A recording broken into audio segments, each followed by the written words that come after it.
quelques temps pour c'est-à-dire commencer d'abord schématiser l'architecture et je vais partager avec vous donc, l'ITP pour vous expliquer rapidement l'ITP.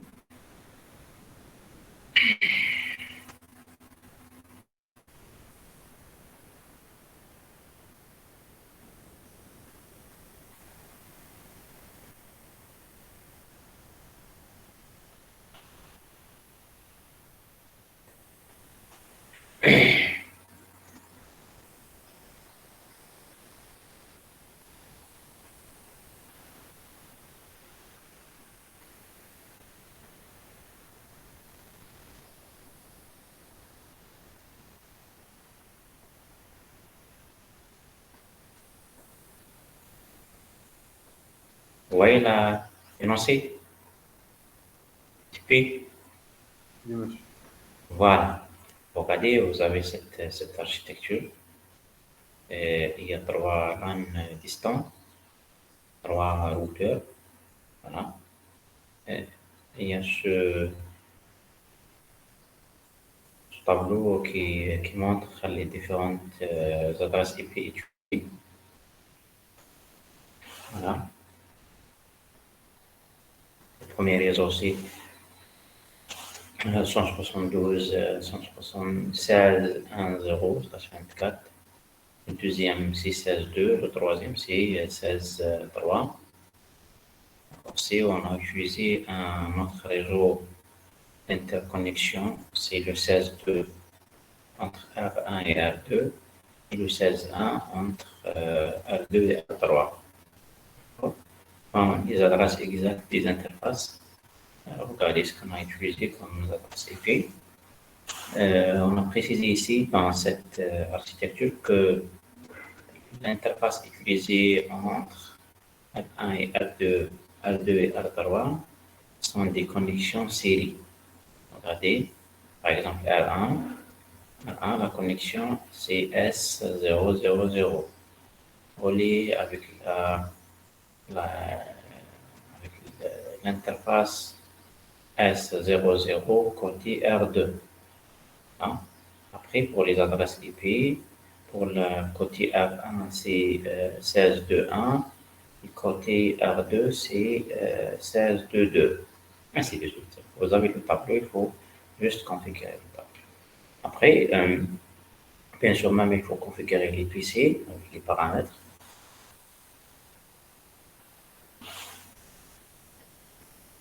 Bon, pour les premières configurations, c'est juste pour vous montrer ce qu'on peut aussi manipuler comme ça n'a rien à voir avec le routage, mais c'est des configurations nécessaires. Donc, par exemple, à chaque fois quand quand vous connectez à un équipement, surtout si on travaille au niveau de la salle machine, toujours il faut exécuter cette commande pour initialiser la configuration. C'est-à-dire pour ne pas utiliser une configuration déjà injectée ou bien c'est un équipement déjà configuré. Il faut utiliser cette commande array startup config. Entrée, après vous écrivez la commande reload qui va vous permettre de redémarrer l'équipement, bien sûr avec une configuration initiale de l'équipement. Vous pouvez nommer bien sûr. La première chose à faire, il faut nommer l'équipement. Il faut utiliser les mêmes nominations. Par exemple, R1, R2, R3, switch 1, switch 2, switch 3. Voilà. Pour même sur le simulateur, parce que quand vous accédez au mode CLI, c'est-à-dire facilement, vous pouvez c'est-à-dire détecter où vous êtes connecté. Est-ce que sur R1, R2, bien switch 1, 2, 3. Généralement, toujours on désactive cette commande, d'accord? Cette commande now IP domain lookup. Cette commande, généralement, elle est utilisée quand, par exemple, on tape une commande, ou bien on tape quelque chose qui n'est pas correct, c'est-à-dire si cette commande est activée, c'est-à-dire le IP domaine local, s'il est activé, même quand vous tapez quelque chose incorrect, automatiquement l'équipement va chercher est-ce qu'il y a un domaine dans lequel il va faire un lookup, hein, il va regarder, peut-être qu'il trouve la commande tapée, d'accord? Et ça va prendre quand même un peu de temps, c'est-à-dire la recherche, l'équipement reste bloqué pour faire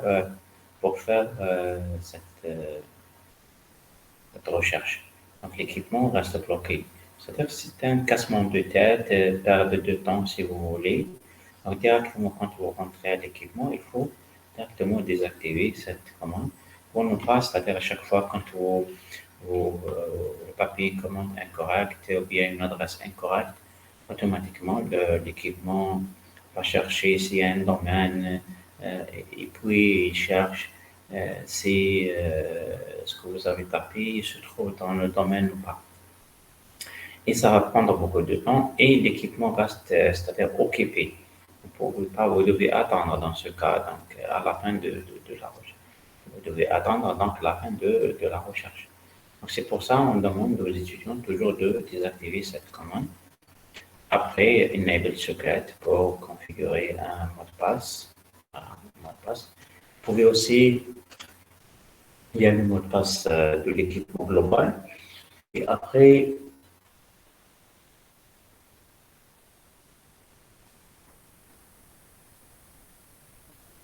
il y a des commandes euh, pour le mode la ligne console, d'accord, et les lignes virtuelles, VT Line, d'accord. Je vais vous expliquer.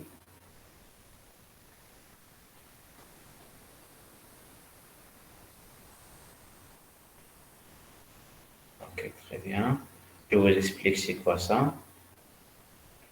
C'est-à-dire, bon, je pense que vous avez déjà fait ça l'année dernière, ou bien, je sais pas.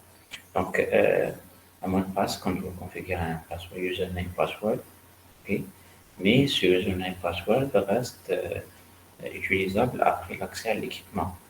Et nous, on fait l'accès à l'équipement, soit réellement, hein, je parle réellement, en utilisant la carte console,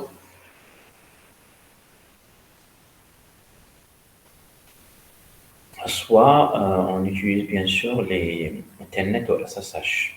Les Telnet ou SSH, c'est ce qu'on appelle les VTY, hein, les terminales, enfin, terminales virtuelles. Il y a les lignes virtuelles, parce que l'accès à distance. Voilà, les VTY. Les VTY, généralement, on les trouve par exemple ici. On peut utiliser Packet Tracer.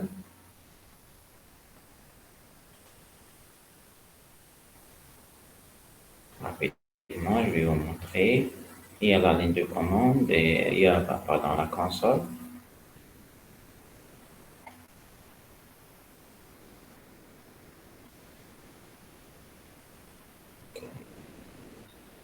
Il est en train de démarrer.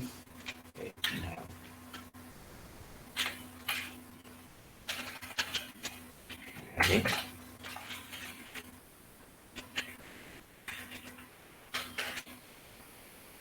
Regardez en bas, directement en bas. Regardez. La ligne console. Voilà. Line con, c'est pour dire la console. Et les lignes VTY. VTY ou bien VTY. Ici, il y a combien de 0 jusqu'à 4. 0 jusqu'à 4, c'est-à-dire il y a 5. Qu'est-ce que ça veut dire ça? C'est-à-dire il y a 5 sessions en parallèle. C'est-à-dire si vous devez, en tant qu'administrateur, vous voulez accéder à distance en utilisant Internet ou SSH, donc l'équipement accepte maximum 4 sessions en parallèle. C'est-à-dire vous pouvez ouvrir 4 sessions en parallèle. soit 4 étudiants accédant, 5 étudiants pardon, accédant parallèle, soit vous pouvez vous-même ouvrir 4 sessions de Telnet, de SSH, etc. Si vous avez bien sûr configuré SSH. Voilà. Et donc ici, il faut ajouter aussi soit ajouter un mot de passe spécial dans ces lignes, la même chose pour la console, soit vous utilisez ce que vous avez configuré, comme par exemple, je configure par exemple, c'est un conft par exemple, pardon, conft et je configure username par exemple, user, et password, j'utilise par exemple 3, 4, 5. Ok, très bien. Donc, je vais configurer un mot de passe user avec un mot de passe 1, 2, 3, 4, 5. Je peux utiliser le même mot de passe voilà, pour les VTY Y, d'accord, les VTY 04, pardon. Bon, il faut juste synchroniser les lignes avec ce que vous avez configuré comme user password. Sinon, vous pouvez même à l'intérieur de ces lignes, vous pouvez ajouter un mot de passe. Regardez.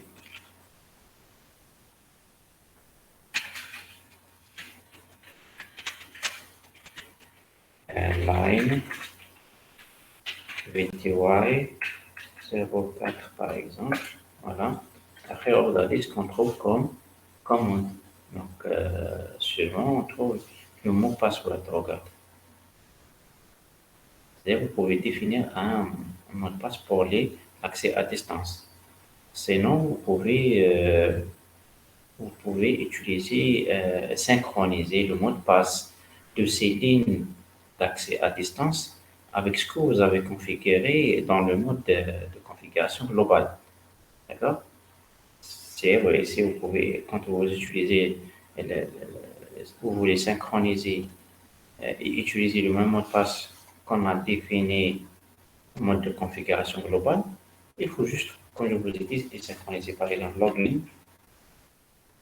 pardon, ok, login, exactement, login, il y a une autre commande, login,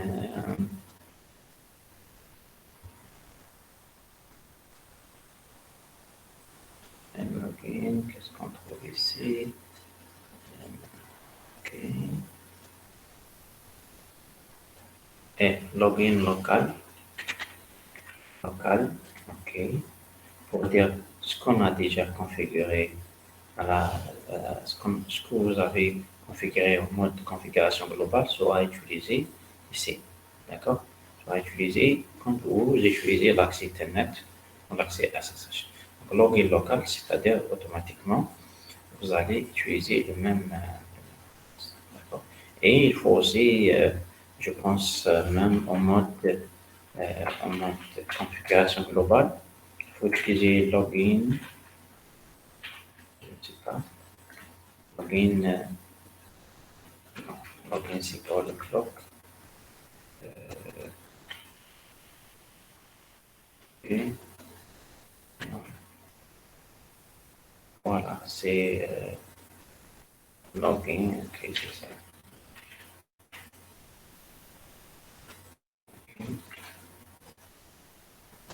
Voilà, login. Attends. Also prefer host on. Enable login to run. Ok. Make address. C'est pas tellement. Bref, donc, juste donc définir le mot de passe, je suis en train de vérifier une autre commande, ce qu'on appelle utiliser le synchronize. Synchronize, login synchronize, c'est pour synchroniser les mots de passe. Mais on a un seul mot de passe qu'on peut définir en mode global. Et après, on peut dire, voilà, même dans les lignes virtuelles. Quand je dis les lignes virtuelles, c'est-à-dire c'est les lignes d'accès à distance, comme les SSH et les Telnet. Comment configurer ça? C'est en utilisant les commandes line VTY. Line VTY 04, bien même 05, 010, ainsi de suite. L'essentiel, c'est que quand vous précisez la valeur, c'est le nombre de sessions, comme je vous ai dit, vous pouvez utiliser en parallèle. Voilà. Donc, je ne vais pas tarder plus. On va revenir donc non, c'est de type P6. Voilà, j'étais en train de vous expliquer cette partie. Après, voilà ce que je suis en train de chercher. Ajouter la commande login synchronous. OK. Voilà, login synchronous. Et execute timeout. Donc, les deux commandes, min et devant, il faut les ajouter aux lignes du terminal, c'est-à-dire d'actuel, c'est les VTY. Pour ajouter ça, c'est pour synchroniser. Regardez, ici, je suis dans le mode de configuration spécial, c'est AVTY, config line. Regardez, j'ai ajouté la commande login synchronous. Login synchronous pour synchroniser les mots de passe de ces lignes avec ce que vous avez configuré comme mot de passe en mode global. Bon, pour le timeout, c'est juste quand vous accédez à distance sur Internet. Voilà. C'est-à-dire la session, et vous avez par exemple ouvert une session, et vous avez quitté et laissé la session ouverte. La session ouverte reste ouverte pendant ce timeout et sera automatiquement fermée. C'est beaucoup plus question de sécurité pour ne pas laisser les sessions à distance ouvertes tout le temps. Il faut bien sûr préciser un timeout. Très bien. Après, configurer les interfaces, pardon. Configurer les interfaces. Configurer les interfaces IP address description de chaque routeur. Tester la connectivité du PC entre les passerelles. Vérifier l'état des interfaces de chaque routeur. Voilà de la commande. Voilà, toujours, on a utilisé cette commande la fois passée. Utiliser cette commande, elle est très utilisée. Voilà, elle va vous permettre de vérifier l'interface up, l'interface down, les adresses des interfaces. Voilà, c'est Show IP Interface Brief, voilà, qui va vous permettre d'afficher une petite description de chaque interface. Et après, c'est bon.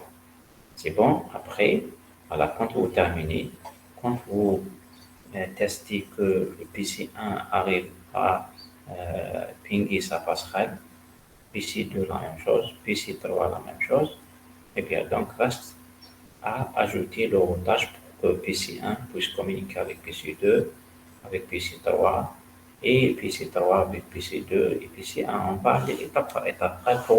Comme première étape, on va juste autoriser la communication entre PC1 et PC2, entre PC2 et PC3 comme deuxième étape.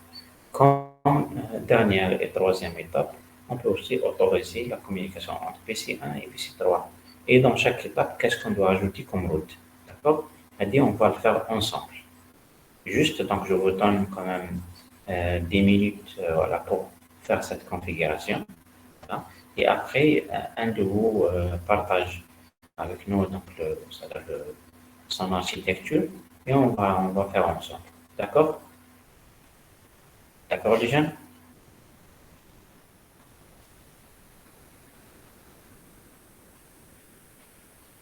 Vous êtes d'accord avec moi, les jeunes?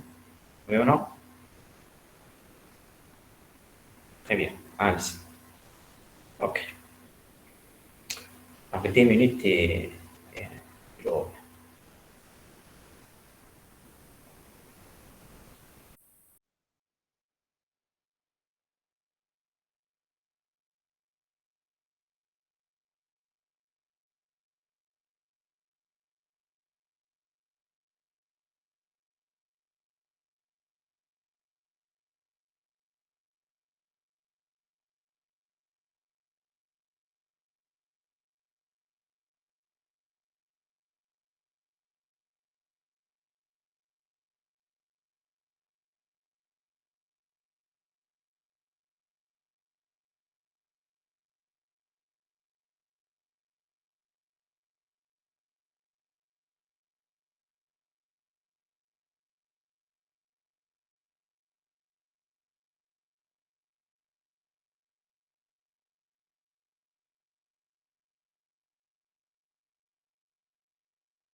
Allô? C'est bon, vous avez terminé la configuration de l'architecture?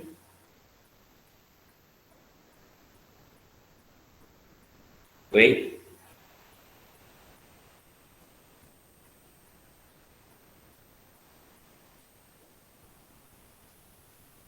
Oui ou non, s'il vous plaît?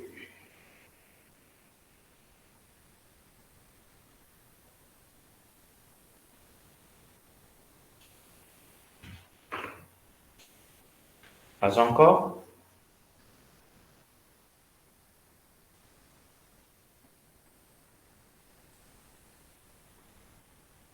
Allô?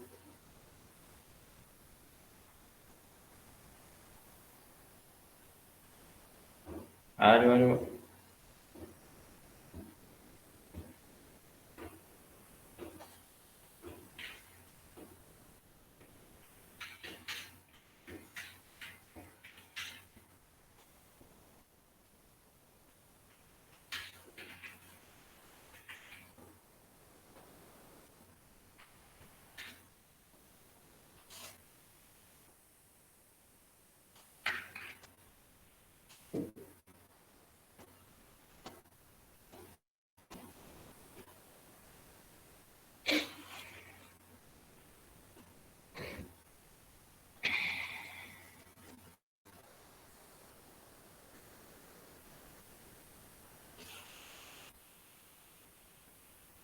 Vous m'entendez, s'il vous plaît?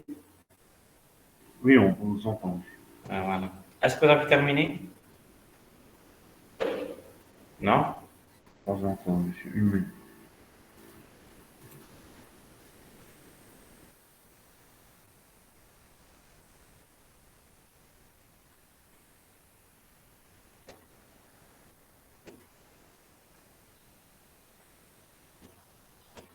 Bon, pour les interfaces série, voilà, je vous montre bien sûr comment soit vous utilisez donc des interfaces à base d'Ethernet, mais si on respecte donc les énoncés de TP, il faut bien sûr utiliser une interface série. Une interface série, il faut exploiter ces interfaces. Regardez, vous voyez la présentation, il y a l'équipement, hein, c'est de hauteur, il y a les deux interfaces jaunes, donc c'est des interfaces face Ethernet, il y a l'interface console, il y a une autre interface, c'est pour connecter à notre, c'est-à-dire euh, auxiliaire, notre équipement auxiliaire, comme un modem peut-être ou d'autres utilisations. Mais il y en a ici un slot vide, ici un slot vide. Vous pouvez utiliser pour insérer une carte WAN. Les cartes WAN, c'est 6 cartes, hein. Les cartes VWIC, hein. VWIC par exemple, voilà. Donc, je dois d'abord prendre l'équipement et je vais essayer d'insérer une carte VWIC par exemple, VWIC d'outil. Voilà, regardez. C'est pas slot 1, slot 2. Voilà, peut-être ça, c'est le premier slot. Voilà, j'ai inséré une carte de transmission. Voilà. Je vais alimenter pour démarrer l'équipement et je regarde le mode CRL. Voilà. Avant, il n'y avait pas bien sûr une interface. Regardez, avant, il n'y a pas une interface. On affiche orange. Regardez, il n'y a pas une interface. Il y a combien d'interfaces? Il y a l'interface Fast Ethernet avant d'insérer cette carte. Il y a l'interface Fast Ethernet 00, Fast Ethernet 01 et interface VLAN et directement des interfaces virtuelles et la console. Maintenant, on va vérifier. Normalement, on trouve aussi, euh, après la Fast Ethernet, des interfaces série. On verra. Voilà, l'équipement démarré dans le numéro. Et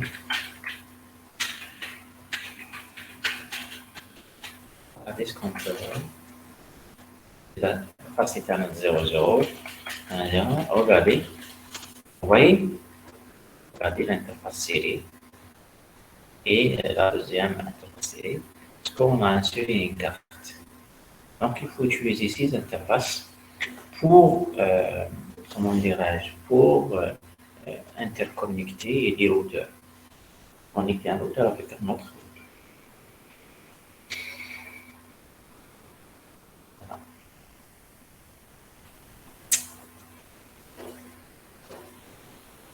Voilà ce que vous devez faire. Maintenant, est-ce que vous avez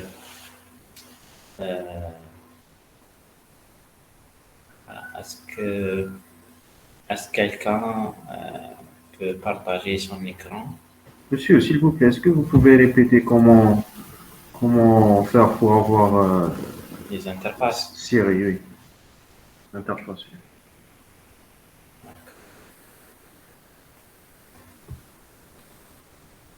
Voilà. Vous voyez la présentation?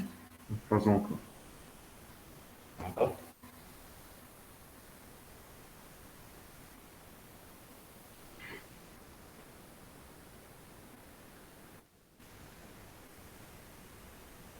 Vous voyez? Maintenant, oui. Ok, je vais déposer un équipement. Voilà. Premièrement, je dois voilà, déposer l'équipement. Voilà. C'est bon. Je vais ajouter une carte série ici. Voilà. C'est quoi ça? C'est un autre type de routeur, mais je dois utiliser le même routeur. C'est mieux. Voilà.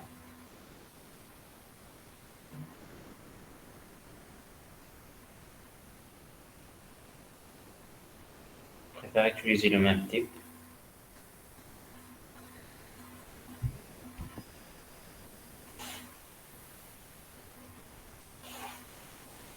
Regardez. Donc, ici, il n'y a pas, par exemple, quand on vérifie les interfaces.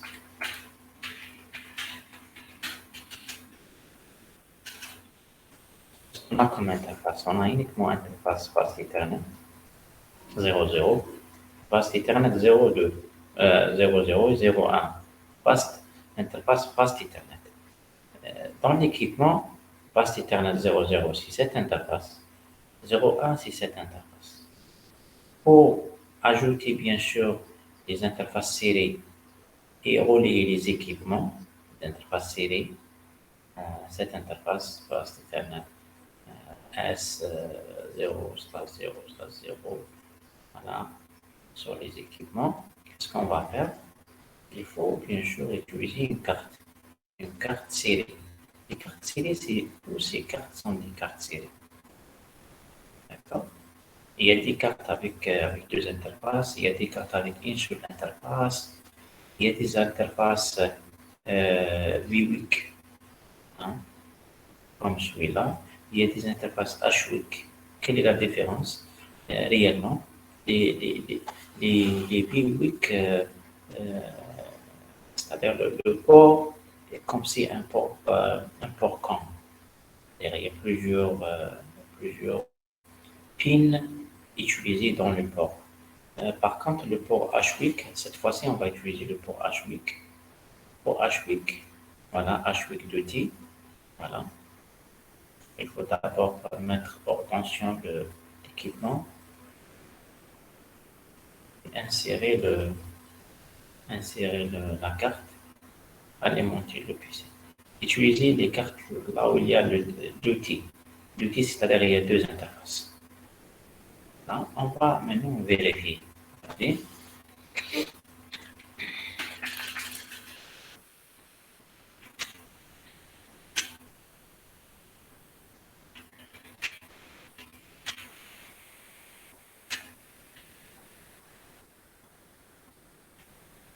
Regardez les interfaces. Vous voyez? Avant, on n'a pas trouvé ces interfaces. Maintenant, il y a deux interfaces. Parce que nous, on a inséré donc une carte avec deux interfaces. série 1, série 000 et série 000. Et après, il faut juste utiliser ces interfaces pour connecter comment dirais-je, connecter les PC. Par exemple, il faut utiliser euh, pardon.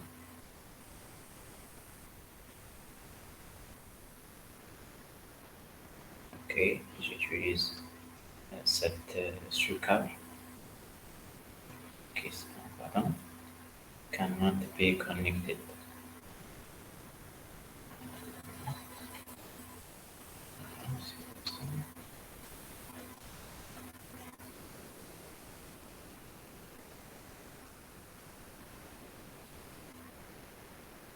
The cable,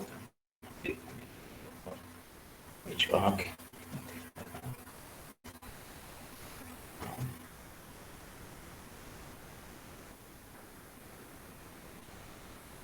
Voilà, j'utilise support là où il y a le clock, l'horloge. Voilà, regardez, un port serré, avec un port serré. Voilà, les deux côtés. Par contre, ici, on n'a pas un port. Hein, parce qu'on n'a pas encore inséré une carte. Il faut d'abord insérer une carte. Voilà. Donc, mettre hors tension, insérer une carte. OK. OK, alimenter l'équipement. Voilà.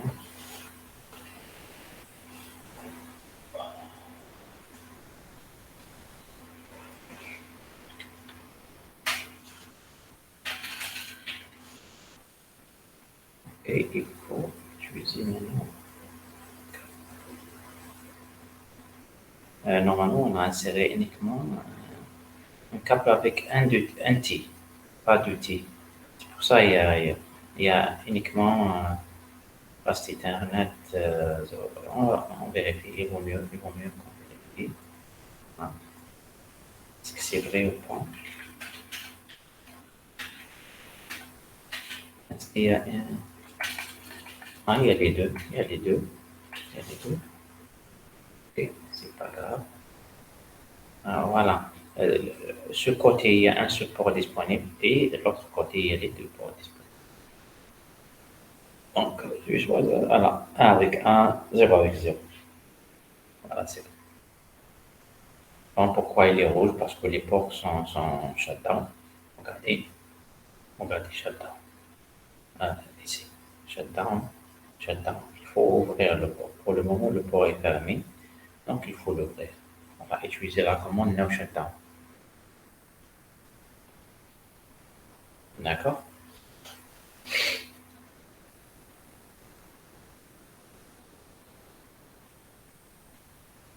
Donc, allez-y, je vais, au moins, je vais configurer aussi avec vous, euh, voilà, un port, n'importe quel switch. OK, switch ici, et un autre switch ici. Après, je un câble direct. Voilà, Fast Ethernet 00 avec le premier port par exemple. La même chose, 00 avec le premier port.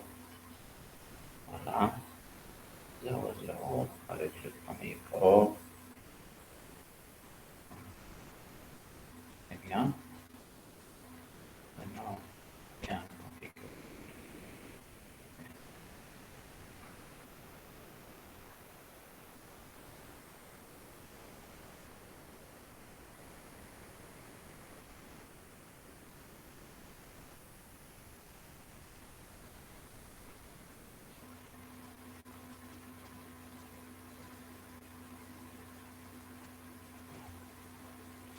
Ok, il reste à ajouter une machine.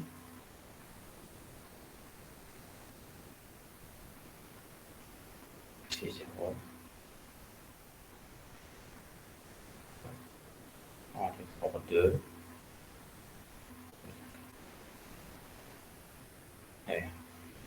Maintenant, selon les énoncés d'OTP, R1, c'est 172 16 3 1.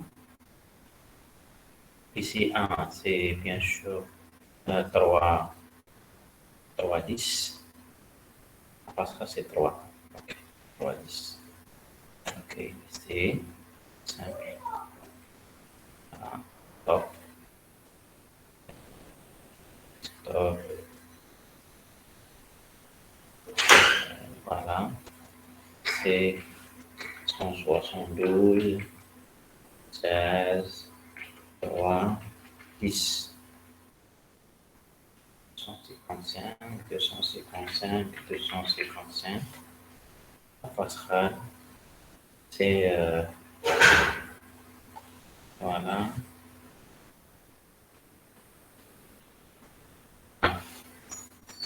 Voilà. Ok, c'est bien. C'est bon. Reste aussi